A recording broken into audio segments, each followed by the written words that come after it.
వెళ్తే మనం ఎక్కడికి వెళ్తాము?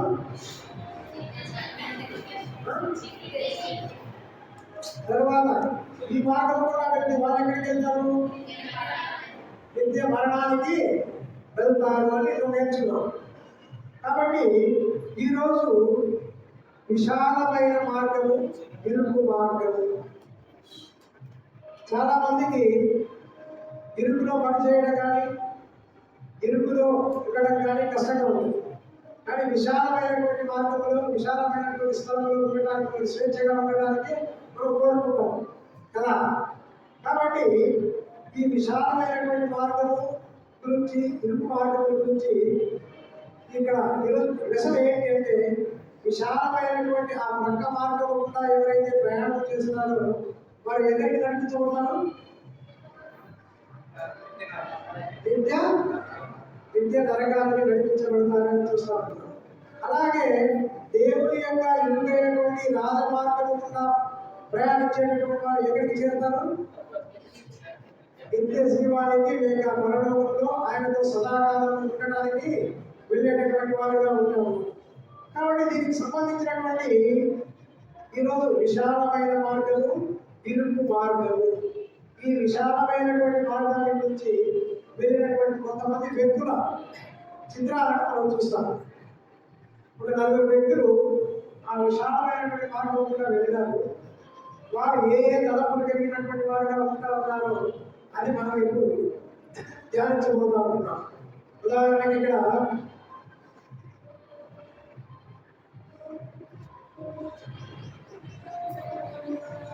బొమ్మలు లేవు కానీ నేనే కొన్ని వేరే తీసుకున్నాను. ఇక్కడ ఇతని పేరు విట్ అంటారు. ఇతని పేరేంటి? విట్. అతని కొడుకు పేరు అలెక్స్. వీరిద్దరికి కూడా దేవుడు అంటే తెలియదు, నక్షత్రం అంటే తెలియదు. తరువాత వారికి ఉన్నతమైనటువంటి రాజమార్గం అంటే కూడా తెలియనటువంటి వారు. కానీ ఈయన విట్ అనేటటువంటి ఈయన ప్రొఫెసర్, ఒక కళాశాలలో తాను ప్రొఫెసర్గా పనిచేస్తూ ఉంటాడు. అందువల్ల తాను ఏమనుకుంటాడంటే, తన యొక్క మనసులో నాకు అన్నీ తెలుసుకోని అనుకుంటున్నాడు. తను ఏమనుకుంటున్నాడు? నాకు అన్నీ తెలుసు అనుకుంటాడు. సహజంగా మనం కూడా ఏమనుకుంటాం? ఎవరైనా ఏమని చెప్తే, ఎవరైనా ఏమైనా మనం చెప్పారనుకుంటాం, మనం కూడా ఏమనుకుంటాం? నాకు తెలుసులే అంటాం. కానీ కొన్నిసార్లు దాని పర్యవసానం ఎదురైనప్పుడు నీకు ఎంత తెలుసో అప్పుడు అర్థమవుతుంది. కాబట్టి ఈ యొక్క విట్ అనేటటువంటి ఆయన తన యొక్క కుమారుడైనటువంటి అలెక్స్ కూడా తన తండ్రి ప్రొఫెసర్ కాబట్టి నాకు అన్నీ తెలుసు అని అనుకుంటున్నాను.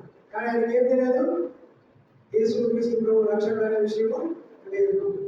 ఇంకా పరలోకము అనేటటువంటి విషయం ఆయనకు తెలియనటువంటి వాడుగా ఉంటా ఉన్నాడు. అందువలనే ఈ బిడ్డు తనకున్నటువంటి తన యొక్క సొంత ఆలోచనలలో తాను వెళ్ళిపోయేటటువంటి వాడుగా ఉంటా ఉన్నాడు. ఇంకొక ఆయన ఉన్నాడు. ఇక్కడ వాళ్ళ పేరు రాయబడేది అని ఇంగ్లీష్ లో తర్జుమా చేయబడినటువంటి కనుక మిస్టర్ బిజినెస్ అని రాయబడింది. కాబట్టి ఇక్కడ ఎవరు? బిజినెస్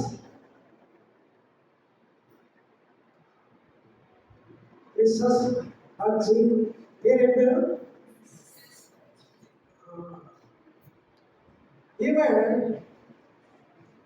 ఈమె ఎలాంటి స్వభావం కలిగినటువంటి అంటే, ఈమె చాలా విషయాలలో ఎప్పుడు కూడా విరామం లేకుండా పనిచేసేటటువంటి, ఎప్పుడు కూడా రాజకీయాల గురించి చర్చించడానికి, రాజకీయాలకు సంబంధించినటువంటి మీటింగ్లను అటెండ్ అవ్వడానికి, ఇంకా పార్టీలను అటెండ్ అవ్వడానికి, చర్చి మీటింగ్లకు అటెండ్ అవ్వడానికి ఆమె చాలా ఆసక్తి చూపుతూ ఉంటారు. ఎప్పుడు ఆ వాటిలోనే బిజీగా ఉంటుంది. లేకపోతే ఆమెకు బైబిల్ చదువుకోవడానికి కానీ, లేకపోతే ప్రార్థన చేసుకోవడానికి కానీ, ఇట్లాంటి విషయాలకు సమయం ఇవ్వాలా అనేటటువంటి ఆలోచన ఉండదు. ఎప్పుడు ఆమె తన సొంత పనులలో చాలా బిజీగా ఉంటారు. అదేవిధంగా ఈమె సొంత పనులలో బిజీగా ఉండటాన్ని బట్టి తనకు కూతురైనటువంటి తన కూతురు ఉంది. ఆమెకు కనీసం ఆ కూతురు విషయమై కూడా శ్రద్ధ తీసుకునేటువంటి సమయం ఆమె లేదు. ఎందుకు? రాజకీయ నాయకుల మీటింగ్లకు అటెండ్ కావాలి, చర్చలకు అటెండ్ కావాలి, ఫంక్షన్స్ అటెండ్ కావాలి. ఈ విషయాల్లో చాలా బిజీగా ఉంటారు అన్నమాట.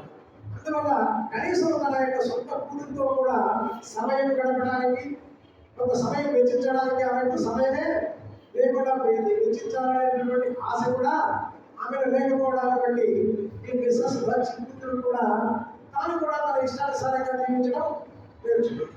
తాను కూడా పెద్ద చెప్తే కదా ఏదైనా ఇది మంచి ఇది చెడు అని చెప్పినప్పుడే కదా ఆమె మార్పు వచ్చేది.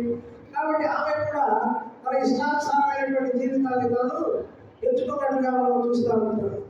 ఈ విధంగా ఇద్దరు కూడా ఇక్కడ అలెక్స్ తర్వాత ఈ బిడ్డ అనేటటువంటి వీళ్ళు కూడా నాకే అంతా తెలుసు అనేటటువంటి తన యొక్క సొంత ఆలోచనల ప్రకారం ముందుకు సాగినటువంటి వారుగా, తనకు తెలిసినటువంటి మార్గంలో వెళ్ళేటటువంటి వారుగా ఉన్నారు.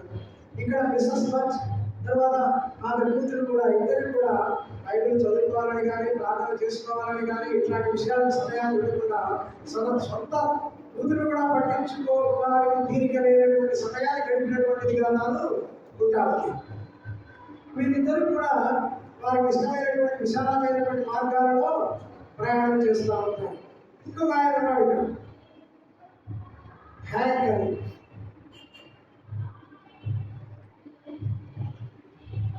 Hank and his gang. Gang అంటే ఏంటి? అంటే ఈ హ్యాంక్ అనేటటువంటి ఇద్దరు అతనితో పాటు కొంతమంది మనుషులు గ్రోప్ చేస్తున్నారు. మనకు కూడా ఫ్రెండ్స్ ఉన్నారు కదా. ఎట్లాంటి ఫ్రెండ్స్ ఉన్నారు? మనం చూస్ చేసుకునే దాన్ని బట్టి ఉంటారు. కాబట్టి వాళ్ళు కూడా ఈ హ్యాంక్ అనేటటువంటి అతనికి ఉన్నటువంటి స్నేహితులంతా ఎలాంటి వాళ్ళంటే అల్లరి చేసేటటువంటి వాళ్ళు, సంతోషంగా గడపాలనేటటువంటి వాళ్ళు, దారిలో నిలబడి ఇతరులను ఎగతాళి అపహాస్యం చేసేటటువంటి ఆ గుర్తులు కలిగినటువంటి వ్యక్తిగా ఈ హ్యాంక్ అనేటటువంటి వ్యక్తి కలిగి ఉంటా ఉన్నాడు. వీళ్ళకు కూడా బైబిల్ అంటే, దేవుడు అంటే, పరలోకముల గురించి వీళ్ళు వాళ్ళకి ఏమీ తెలియదు ఆ విషయం. అయితే భయంకరమైనటువంటి ఈ నరకాన్ని గురించి చెప్తే వాళ్ళు ఏం చెప్తారు? ఈ వయసులో ఉన్నటువంటి పిల్లలకు నరకాన్ని గురించి చెప్తే వాళ్ళు ఏమనుకుంటారు? ఏమిటి వాళ్ళు చూసి చెప్తా ఉన్నారా అంటే చాలా లైట్గా తీసుకుంటారు. తీవ్రంగా దాని గురించి ఆలోచించేటటువంటి స్థాయిలో వాళ్ళు ఈ హ్యాంక్ అతని యొక్క గ్యాంగ్ కూడా ఎప్పుడు అల్లరి పనులు చేయడానికి, లేకపోతే ఆ ఎగతాళి చేయడానికి, ఇట్లాంటి విషయాలలో వారు ఎక్కువగా నిమగ్నమై ఉండేటటువంటి వారు. బైబిల్ అన్నా, దేవుడు అన్నా, పరలోకం గురించి వారు చెప్తే కనుక వారు కొంత తెలుసుకుంటారు. కానీ అయితే నరకాన్ని గురించి కానీ బైబిల్ ఒక పరలోకాన్ని గురించే కాదు, నరకాన్ని గురించి కూడా చెబుతుంది. అంటే ఎప్పుడైతే నరకం ఉంది, విశాలమైన మార్గం కూడా వెళితే అని వచ్చింది, దాన్ని వాళ్ళు తీవ్రంగా ఆలోచించేటటువంటి వారు. ఎందుకు? వారి వయస్సు అలాంటి ఆ నరకం అనేటటువంటి గుర్తులు లేదు, ఎవరు చూస్తున్నారు అనేటటువంటి ఆలోచనలు వారు కలిగి ఉన్నటువంటి వారుగా. ఇంకా అంతేకాకుండా వీళ్ళు అట్లాంటి మనసు కలిగినటువంటి వారుగా ఉంటూ వారు తమను తాము హెచ్చించుకునేటటువంటి వారు, మాకే ఏమే మాకు శక్తి ఉంది అన్నట్టుగా ప్రవర్తిస్తూ వచ్చినటువంటి వారుగా ఉంటారు. ఇంకో గ్రూప్ ఉంది, వీళ్ళు mister and missus Stuart. Mister and missus Stuart వీళ్ళు కూడా పక్క మార్గంలోనే, లేక విశాలమైనటువంటి మార్గంలోనే ప్రయాణించేటటువంటి వారుగా ఉన్నారు. వీరికి ఇద్దరు కూతురు ఉన్నారు, ఇద్దరు పిల్లలు ఉన్నారు. ఆ ఇద్దరు పిల్లల యొక్క గొప్పలు కూడా ఇక్కడ లేవు కాబట్టి పెట్టడానికి ఆ పిల్లలు కూడా, ఆ ఇద్దరు పిల్లల పేరు ఏంటంటే ఇక్కడ సర్టీ జే. వీళ్ళు ఈ missus and mister and missus ఉన్నటువంటి ఇద్దరు పిల్లలు. ఈ ఇద్దరు పిల్లలు కూడా వాళ్ళు చాలా మంచివారు. Missus and mister and missus వాళ్ళ పిల్లలు చాలా మంచివారు. అంతేకాకుండా వాళ్ళు బైబిల్ అన్నా, లేకపోతే చర్చికి వెళ్ళడం అన్నా చాలా ఇష్టంగా ఉండేటటువంటి వారు, బైబిల్ చదువుకునేటటువంటి వారు, తర్వాత చర్చికి క్రమంగా వెళ్ళేటటువంటి వారు.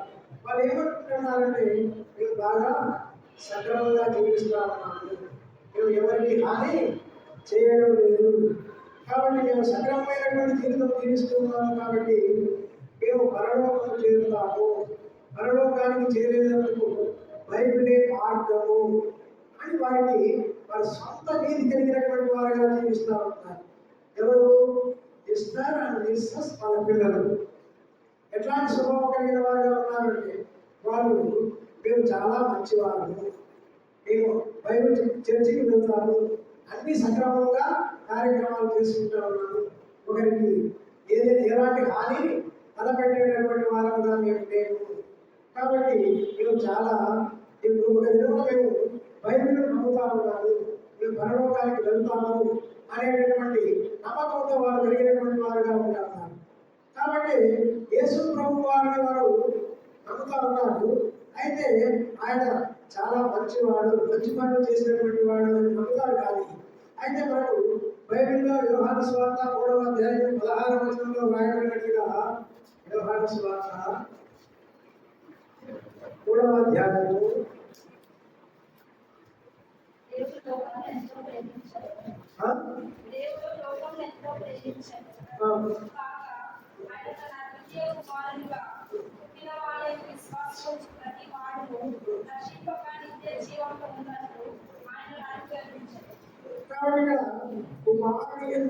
కుమారుడు విశ్వాసం ఉంచేవాడు నిత్య జీవము పొందుతాడు అనేటటువంటి దానిని ఈ యొక్క మిస్టర్ మిస్సెస్ స్టూవర్ట్ వాళ్ళ పిల్లలు కూడా నమ్ముతారు. అదే సమయంలో వాళ్ళు దేనిని నమ్మరు అంటే, 2వ భాగంలో రాయబడినటువంటి దేవుని కుమారునికి విధేయత కలిగి జీవించడము అనేటటువంటి విషయంలో వారు నమ్మకం లేనటువంటి వారుగా ఉంటారు. దేవుని యొక్క విశ్వాసం ఉంచినారు, మేము పరలోకానికి వెళ్తాము అనేటటువంటి నమ్మకం కలిగినటువంటి వారుగా ఉన్నారు.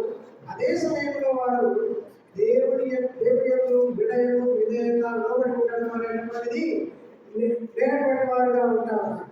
అందువలనే వారు వారి ఇష్టానుసారంగా జీవించడానికి బట్టి దేవుని యొక్క కోపము లేక దేవుని విధేయులు కాకపోవడం వల్ల వారికి వచ్చేటటువంటి నష్టమేందో అది ఎరుగనటువంటి వారుగా వారు జీవిస్తూ ఉన్నారు. అందువలనే వారికి ఒక విధంగా దేవుని ఉగ్రత ఉంటుంది అని వారు ఎందుకు ఆయనకు విధేయత కలిగి జీవించడంలో వారి ఒక లోపం అనేది అక్కడ కనబడతా ఉంది. కాబట్టి మీరు కూడా ఎట్లాంటి భక్తి కలిగినటువంటి వారుగా ఉన్నారు అంటే, మేము చర్చికి వెళ్తా ఉన్నాము, బైబిల్ చదువుకుంటా ఉన్నాము, ప్రార్థన చేసుకుంటా ఉన్నాము, మేము కూడా పరలోకానికి లేదా నిత్య జీవానికి వెళ్తాము అనేటటువంటి నమ్మకం కలిగినటువంటి వారుగా వారు జీవిస్తూ ఉంటున్నారు. అందువల్ల ఇలాంటి భక్తిని ఏమంటారు అంటే మత సంబంధమైన భక్తి, లేకపోతే స్వనీతితో కూడినటువంటి భక్తి. ఈ విషయాలలో వారి యొక్క పిల్లలు ఆ కుటుంబం కూడా మతపరమైనటువంటి భక్తిలో ఉంటారు. మేము మంచివారము, బయట చదువుకుంటున్నాము, చర్చికి వెళ్తా ఉంటున్నాము, దేవుని విశ్వాసం ఉంటున్నాము. అయితే ఆయనకు విధేయులై జీవించడంలో తప్పిపోయినటువంటి వారుగా ఉంటా ఉన్నారు. దేవుని యొక్క కోపం వారి మీద వస్తుంది అన్నటువంటి విషయాన్ని వారు ఎదురైనటువంటి వారుగా ఉంటా ఉన్నారు. ఇటువంటి భక్తిని మత సంబంధమైనటువంటి భక్తి, లేకపోతే మూఢమైనటువంటి భక్తి, లేకపోతే స్వనీతితో కూడినటువంటి భక్తి కలిగినటువంటి వారుగా ఉంటా ఉన్నారు. ఇప్పుడు మనం ఎంతమంది చూసాం? ఇక్కడ 40 వ్యక్తులు చూసాం. ఈ విశాలమైనటువంటి లేకపోతే తప్పుడు మార్గంలో ప్రయాణించేటటువంటి వారు ఇక్కడ బిట్టు యొక్క కుమారుడు అలెక్స్, వీళ్ళిద్దరు కూడా బిట్ అనేటటువంటి ఆయన ప్రొఫెసర్. కాబట్టి తను ఏమనుకుంటున్నాడంటే, నాకు అన్ని విషయాలు తెలుసు, నేను తెలుసుకోవాల్సినవి నాకు ఏమీ లేవు అని అనుకుంటున్నాడు. కానీ పరలోకాల గురించి కానీ నరకాల గురించి కానీ తెలుసుకున్నటువంటి వాడు 2వ వ్యక్తి ఎవరు? బజ్. ఈ బజ్ అనేటటువంటి ఎక్కువగా మీటింగ్లకు, లేకపోతే రాజకీయ నాయకుల మీటింగ్లకు, తర్వాత ఈ చర్చెస్లో జరిగేటటువంటి మీటింగ్లకు, ఫంక్షన్స్కు వెళ్తూ తన సమయాలంతా కూడా విరామం లేకుండా గడుపుతూ తన సొంత కూతురు కూడా పట్టించుకోలేనటువంటి, తన సొంత కూతురుతో మాట్లాడడానికి, ముచ్చటించడానికి సమయం తీరికలేనటువంటిదిగా గడుపుతూ వచ్చింది. అందువలన ఆ కూతురు కూడా సరైనటువంటి మార్గంలో ప్రయాణించడానికి నేర్పినటువంటిది కాకుండా ఉంది. ఇక 3వ వ్యక్తి ఎవరు? Hank and his gang. ఈ హ్యాంక్ అనేటటువంటి వారు తన యొక్క కుటుంబంతా కూడా అల్లరి చేసేటటువంటి వారు, అపహాస్యం చేసేటటువంటి వారు, పిల్లలతో గడుపుతూ ఉంటారు. దారిలో వెళ్ళేటటువంటి వాళ్ళందరినీ కూడా అపహసిస్తూ జీవిస్తూ ఉంటారు. వారికి దేవుడన్నా భయం లేనటువంటి వారిగా ఉంటున్నారు. వారి గురించి, పరలోకం గురించి, దేవుడి గురించి, నిత్య జీవాన్ని గురించి చెప్తే వారు వింటారే కానీ ఒకవేళ నరకాన్ని గురించి కానీ చెప్తే కనుక దాన్ని తీవ్రంగా దాన్ని ఆలోచించేటటువంటి స్థితిలో ఆ జ్ఞానం అనేటటువంటిది లేదు. ఎందుకంటే వారి వయసును బట్టి, వారి చేస్తున్న బట్టి వారు దాని గురించి తీవ్రంగా ఆలోచించలేనటువంటి వారుగా ఉంటారు. ఇక 4వ వ్యక్తి ఎవరు? సిస్టర్ అండ్ విశ్వసిస్తున్నారు. మీరు ఎలాంటి వారు అంటే చాలా మంచి వారు అని చెప్తున్నారు. బైబిల్ చదువుతారు, ప్రార్థన చేసుకుంటారు, చర్చలకు వెళ్తారు, దేవుడు అంటే నమ్మకం ఉంది కాబట్టి బైబిల్ చెప్పినటువంటి మార్గంలో మేము ఉన్నాము, మేము ఒకవేళ దేవుడి దగ్గరికి వెళ్తాము అనేటువంటి విశ్వాసం కలిగి ఉన్నారే కానీ అయితే దేవుడికి సంపూర్ణంగా విధేయత చూపినటువంటి కారణాలను బట్టి వారు అనుకున్నటువంటి గమ్యస్థానం వారు చేరలేనటువంటి వారుగా. కాబట్టి ఇక్కడ 2 మార్గాలను మనం చూసినప్పుడు ఈ యొక్క మార్గంలో ప్రయాణిస్తున్నటువంటి 4 వ్యక్తులు కూడా వారి వారి సొంత తలంపులు, సొంత మార్గాలను ఏర్పాటు చేసుకున్నటువంటి వారుగా ఇంకా ఉన్నారు. కాబట్టి ఇప్పుడు మనం చూసినట్లయితే మత్తయి రాసిన సువార్త 23వ అధ్యాయం 13వ వచనంలో, మత్తయి రాసిన సువార్త 23వ అధ్యాయం 13వ వచనం.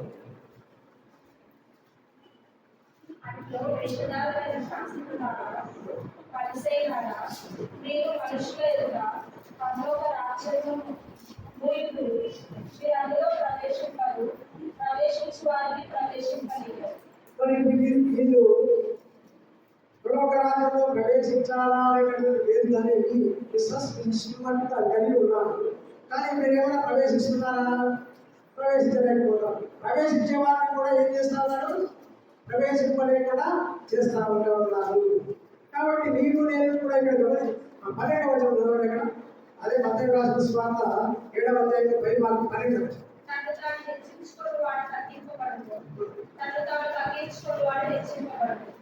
మత్తయి రాసిన సువార్త 7వ అధ్యాయం 12వ వచనం. వాయిస్ చదవండి. అంటే మీరు వినలేదా? ఎవరు చదవాలి? మత్తయి రాసిన సువార్త 7వ అధ్యాయం 12వ వచనం. చదవడం కూడా ఇష్టం లేనట్టుంది కదా. అంటే ఇక్కడ ఆసక్తి అనేది ఎంతవరకు ఉందని అర్థమవుతా ఉంది. మీరు ఎట్లా ఉన్నారంటే బలవంతంగా కూర్చుంటే అర్థమవుతా ఉంది. 7వ అధ్యాయం 12వ వచనం ఏముంది అక్కడ? కావున మనుష్యులు మీకు ఏమి చేయవాలని మీరు కోరుకున్నారో ఆ మాటలనే మీరు వారికి చేయండి. ఇది ధర్మశాస్త్రంలో నిరంతర ఉపదేశమై ఉన్నది. మనుషులు మనకు ఏమి చేయాలని మనం కోరుకుంటామా? ఎవరైనా మనకు కీడు చేయాలని మనం కోరుకుంటామా? ఎవరైనా మనల్ని అభజించాలని మనం కోరుకుంటామా? ఎవరైనా మనం ఏం చేయాలని కోరుకుంటాం? మనల్ని జనపరచాలని కోరుకుంటాం, మనల్ని గౌరవించాలని కోరుకుంటాం, మనల్ని హెచ్చించాలని కోరుకుంటాం. మరి మనం కూడా ఇతర విషయంలో అలాగే ఉండాలి కదా. మరి ఉంటున్నామా? మనం బయట ఉంటున్నామా అలాగా? కాబట్టి ఇక్కడ 2 మార్గాలు ఉన్నాయి. ఒకటి ఇరుకు మార్గము, రెండవది విశాలమైనటువంటి మార్గం. ఆ యొక్క విశాలమైనటువంటి మార్గం గుండా వెళ్తే నిత్య జీవంలోకి వెళ్తాము. అలాగే ఈ యొక్క విశాలమైనటువంటి మార్గం గుండా వెళ్తే నిత్య నరకానికి, లేకపోతే ఎక్కడికి వెళ్తాము? మరణానికి వెళ్ళేటటువంటి వారుగా ఉంటారు. కాబట్టి చాలా మంది ఇక్కడ చేరేటువంటి వాళ్ళు ఒక తలపు కలిగి ఉంటారు. ఏంటి అది అంటే పరలోకం ఉంది. నమ్ముతున్నారా అందరూ? పరలోకం ఉంది అని నమ్ముతున్నారా? చెప్పడం లేదు. తెలిసి చెప్తున్నారు.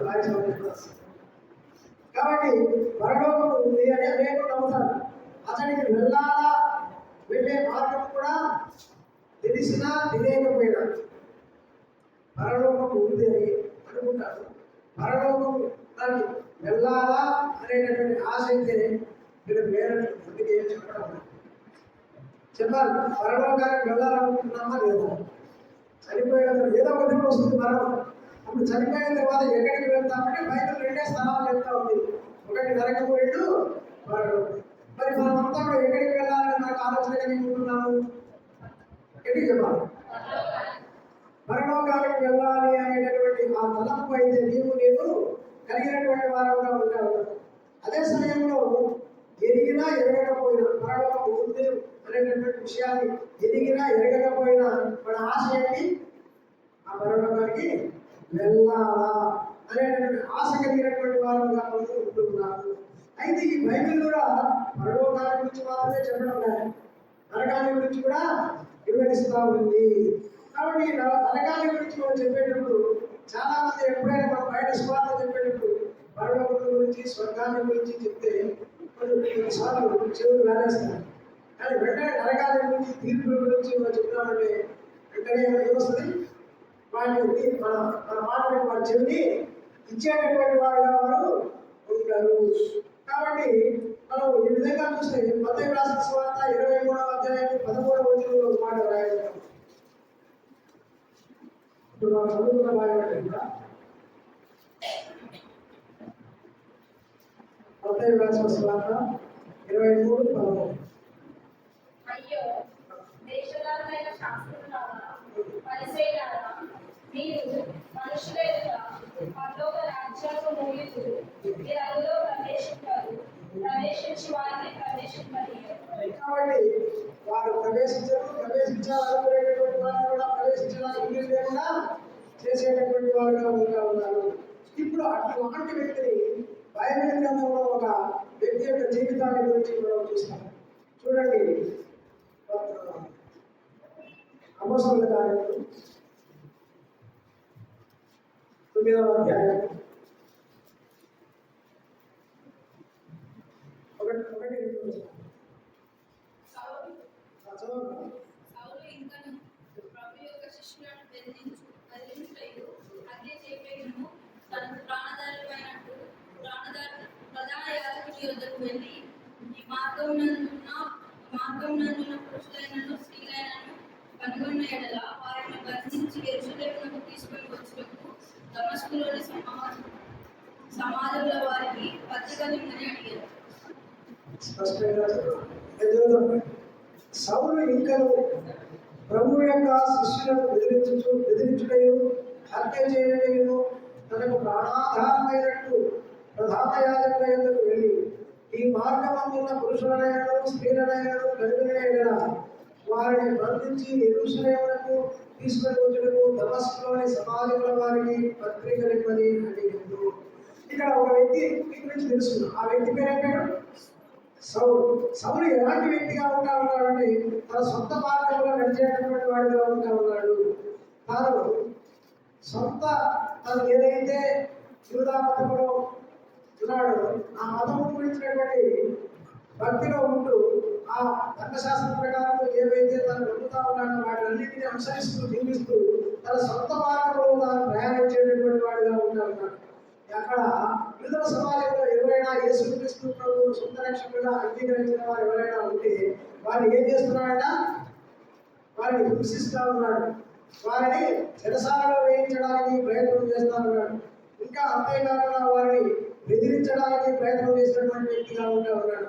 హత్య చేసేదానికి కూడా తీర్మానం చేసుకున్నటువంటి వ్యక్తిగా ఉంటా ఉన్నాడు. ఎవరైతే యేసుక్రీస్తు ప్రభువును సొంత రక్షకుడిగా అంగీకరించి సువార్త ప్రకటిస్తూ ఉన్నారో వారిని శ్రమ పెట్టడానికి కూడా తాను వెనుకాడినటువంటి వాడుగా ఉంటా ఉన్నాడు. ఇవన్నీ కూడా తాను చేస్తూ ఉంటాడు. విశ్వసించినటువంటి వారిని బంధించడానికి యెరూషలేములో ఉండేటటువంటి ఆ ప్రధాన యాజకుల దగ్గరికి వెళ్ళి వారిని బంధించడానికి పత్రిక ఇవ్వని ఒక అనుమతి ఇవ్వని అడిగినటువంటి వాడుగా కూడా ఉంటా ఉన్నాడు. ఇతను కూడా వ్యక్తి ఏ వ్యక్తి కలిగి ఉంటా ఉన్నాడు? తాను ఏదైతే యూదా మతంలో తాను వ్యక్తి కలిగి ఉంటున్నాడో అదే నిజమైనటువంటిది. తాను ఈ విశాలమైనటువంటి మార్గంగా వెళుతూ నేను వెళుతున్నటువంటిది సరి అయినటువంటి మార్గంలో తాను వెళుతున్నటువంటి వాడుగా ఉంటా ఉన్నాడు. కాబట్టి ఎవరైతే ఈ యొక్క నిత్య జీవనం వైపు వెళ్తా ఉంటున్నారో అట్టి వారిని సమాజంలో యేసుక్రీస్తు ప్రభువును ఎరిగినటువంటి వారిని తాను నిందించేవాడుగా, హింసించేవాడుగా, బాధించేవాడుగా, శ్రమ పెట్టేటటువంటి వాడుగా, చివరికి హత్య చేయడానికి కూడా సిద్ధపడేటటువంటి వాడుగా ఉంటూ ఉన్నట్టుగా మనం చూస్తున్నాం. ఇట్లాంటి స్వభావం కలిగినటువంటి సౌలు ఒక దినం రానే వచ్చింది. చదవండి 3వ వచనం నుంచి 9వ వచనం. అతడు ప్రయాణం చేస్తూ దమస్కు దగ్గరకు వచ్చినప్పుడు అకస్మాత్తుగా ఆకాశంలో ఒక వెలుగు అతని చుట్టూ ప్రకాశించింది. అప్పుడు అతడు నేల మీద పడి సౌలా సౌలా నీ నేల నన్ను హింసించుచున్నావని తనతో ఒక స్వరం పలుకుగా వినెను. ప్రభువా, నువ్వెవడవని అడగగా ఆయన, నేను నీకు హింసించుచున్న యేసును, లేచి పట్టణంలోనికి వెళ్ళుము, అక్కడ నీకు ఏమి చేయవలెనో అది నీకు తెలుపబడునని చెప్పాను. అతనితో ప్రయాణం చేసిన మనుష్యుడు ఆ స్వరం వినిరి గాని ఎవరిని చూడక మౌనమై నిలబడి, సౌలు నేల మీద నుండి లేచి కన్నులు తెరిచినను ఏమీ చూడలేకపోయాడు. కనుక వారు చేయి పట్టుకుని దమస్కులోనికి నడిపించి, అతడు 3 దినములు చూపులేక ఆయన ప్రాణం దేవుని తెచ్చుకోలేదు. కాబట్టి ఇక్కడ సౌలు అనే వ్యక్తిని మనం చూస్తూ ఉంటాము. సౌలు యేసుక్రీస్తు ప్రభువులో విశ్వాసం ఉన్నటువంటి వ్యక్తులు ఇచ్చేవాడుగా ఉన్నాడని మనం చూస్తూ ఉంటాము. అయితే ఆ యొక్క యెరూషలేములోని దమస్కు మార్గం కూడా ప్రయాణం చేస్తూ ఆ దమస్కు పట్టణంలో ఎవరైతే రక్షింపబడినటువంటి వారు ఉన్నారో వారిని హింసించాలని ప్రయాణం చేస్తూ అక్కడికి వెళ్తున్నప్పుడు యేసుక్రీస్తు ప్రభు ఆయన దర్శించాడు. ఆయన దర్శించినప్పుడు ఒక వెలుగు ఆయన చుట్టూ ప్రకాశించింది. ఒక వెలుగు ఆయన చుట్టూ ప్రకాశించినప్పుడు ఆయన ఏమైపోయాడు? నేల మీద పడిపోయినటువంటి వాడుగా ఉంటా ఉన్నాడు. అప్పుడు నేల మీద పడినప్పుడు అక్కడ ఒక స్వరం పరలోకంలో వింటాడు, సౌలా సౌలా నీ వేదనను హింసించుచున్నావు అని. అప్పుడు వెంటనే ఈ యొక్క సౌలు ఆ స్వరాన్ని గుర్తుపట్టి, ప్రభువా నీవు ఎవడవు అని ఆయనను అడిగినటువంటి వాడుగా. ఇప్పుడు వెంటనే స్వరం ఏమో చెప్తాంది, నీవు హింసించుచున్నా యేసును. కాబట్టి నీవు నన్ను హింసించడానికి వెళ్తా ఉంటున్నావు, కాబట్టి ఆ హింసించుతున్న యేసునే నీతో మాట్లాడుతున్నాడు స్వరం విన్నప్పుడు వెంటనే అతను ఏమైపోయినాడు? కింద పడిపోయినటువంటి వాడుగా ఉన్నాడు. మన యొక్క కళ్ళు తన కూడా కళ్ళు మూసుకుపోయినటువంటి వాడుగా, లేకపోతే పొరపాటు తనకు వచ్చినటువంటి వాడుగా ఉంటాడు. ఇంకా లేచి నడవాలన్నటువంటి పుట్టివాడుగా ఎవరైనా ఒక చేపట్టి నడిపిస్తేనే కానీ అతనికి ముందుకు వెళ్ళలేనటువంటి స్థితిలోకి వచ్చినటువంటి వాడుగా ఉంటాడు. ఇప్పుడు యేసుక్రీస్తు ప్రభు ఆ తపస్సు మార్గం కూడా వెళ్ళేటటువంటి ఈ యొక్క సొంత భక్తితో వెళ్ళేటటువంటి ఏదో దర్శించినటువంటి వాడుగా ఉంటాడు. ఎప్పుడైతే దర్శించినాడో అప్పుడు చెప్తా ఉన్నాడు, మీరు లేచి ఎక్కడికి వెళ్ళాలి? తపస్సు పట్టణంలోకి వెళ్ళు, అక్కడ అననీయ అనేటటువంటి ఒక శిష్యుడు ఉన్నాడు, ఆయన నీ కొరకు ప్రార్థన చేస్తున్నాడు అని చెప్పాడు. అప్పుడు వెంటనే ఒక వ్యక్తి తీసుకుని వచ్చి తపస్సు పట్టణంలోకి నడిపించినటువంటి వాడుగా ఉన్నాడు. అప్పుడు అదే సమయంలో దేవుని యొక్క స్వరం అననీయతో కూడా మాట్లాడుతున్నాడు. ఇప్పుడు నీ దగ్గరికి ఒక వ్యక్తి వస్తాడు, నువ్వు అతని దగ్గరికి వెళ్ళి అతని తల మీద చేతుల నుంచి ప్రార్థన చేయము అని చెప్పినప్పుడు అననీయ దేవుని స్వరం విన్న తర్వాత దేవుడితో మాట్లాడుతూ ఉంటాను, అవ్వా ఈ వ్యక్తి నీ ఎందుకు విశ్వాసం ఉంచినటువంటి వాడిని హింసించేవాడుగా ఉన్నాడు, శ్రమపెట్టేవాడుగా ఉన్నాడు, బాధించేవాడుగా ఉన్నాడు, నిందించేవాడుగా ఉన్నాడు, చెరసాలను వేయించినటువంటి వాడుగా ఇతని కొరకు నేను ప్రార్థన చేయాలని ప్రభుత్వం అడుగుతున్నట్లు చూడండి. 10 నుండి చదివినట్లయితే ఆ విషయాలను అక్కడ మనకు కనబడుతాయి. కాబట్టి అప్పుడు ప్రభు అన్నాడు 16వ వచనం,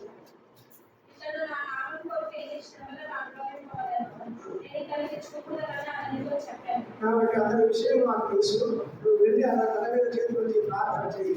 ఇతడు నేను ఏర్పరచుకున్నటువంటి సాధనమై ఉన్నాడు, ఇతడు నా నామం వరకు ఎన్ని శ్రమను అనుభవించాలో ఇతనికి నేను దేవాలు చూపిస్తాను.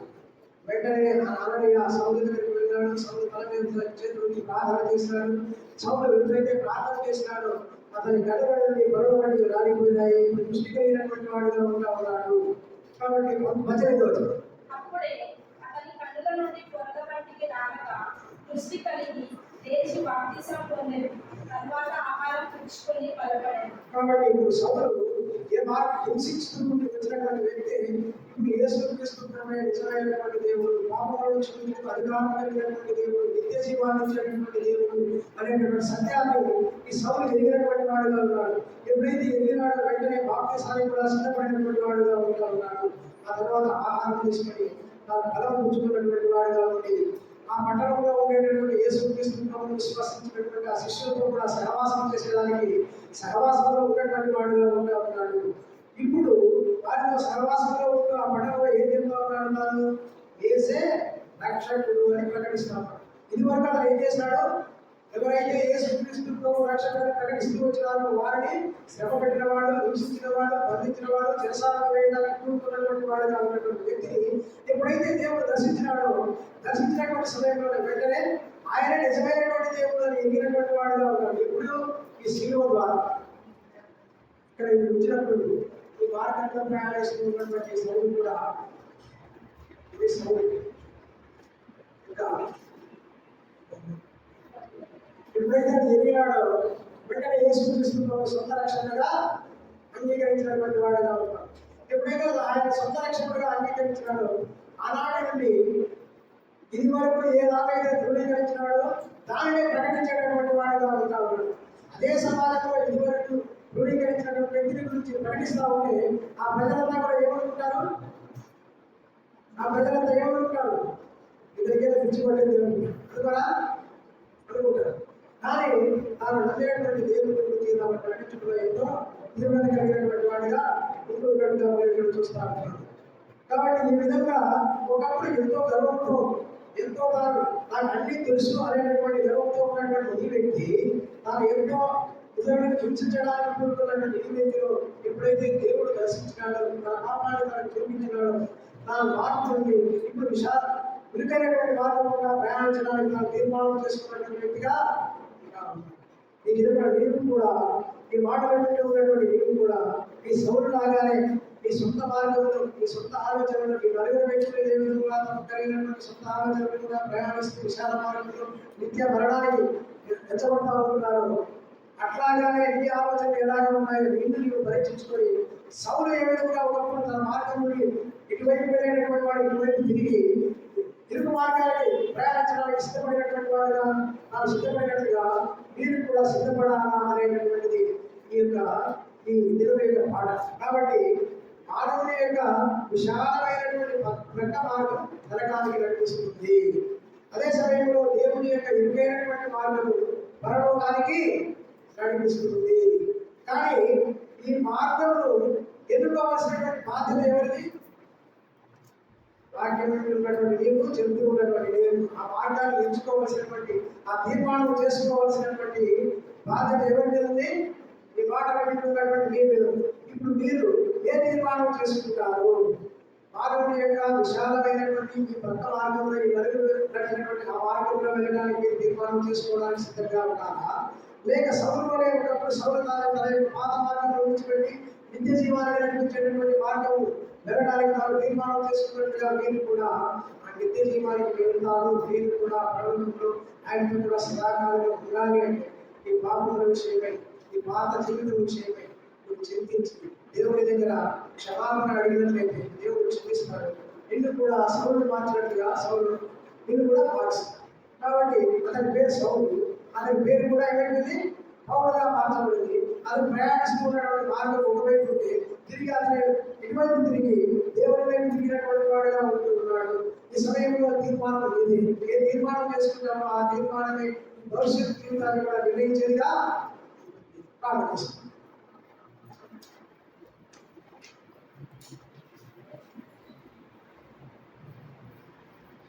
ప్రేమ కలిగిన సమయంలో విశాలమైనటువంటి విషయాలు బోధించినారు. మరి విశాలమైనటువంటి మార్గంలో ప్రయాణించినటువంటి కొంతమంది వ్యక్తుల జీవితాలను చూస్తూ వచ్చినారు. వారు విద్య మరణానికి బాధ్యులుగా పెంచబడతా ఉన్నారు. అదే స్థితిలో ఉన్నటువంటి పరిశుద్ధులలో సౌలు కూడా నాటి జీవితం జీవించగలిగినాడు. అయితే నిర్వహణలు తపస్మార్గంగా వెళుతున్నప్పుడు దర్శించినటువంటి దేవుడుగా ఉంటున్నాము. మీరు దర్శించినప్పుడు తమ జీవితంలో ఎంతో మార్పు కలిగి నిత్య జీవములకు వారసులుగా మనం చేయబడగలిగినట్టుగా మనం చూడగలుగుతా ఉంటాం. ఈ వాక్యం ఉన్నటువంటి మా పిల్లలను కూడా వారు సొంత జీవితాల్లో తమ యొక్క తీర్మానం వారు చేసుకోవడానికి వారితో మీరే పరిశుద్ధాత్మదేవ మాట్లాడడం వేడుకుంటున్నాం. నిత్య జీవములకు వెళ్ళేటటువంటి ఆ ఇరుకైన మార్గంలో ప్రయాణించటకు వారు తీర్మానించుకునే వారుగా ఉండగలిగినట్టు వారి అంతర్గత దగ్గర మీరే కార్యము జరిగించడం వీరిని ప్రార్థించి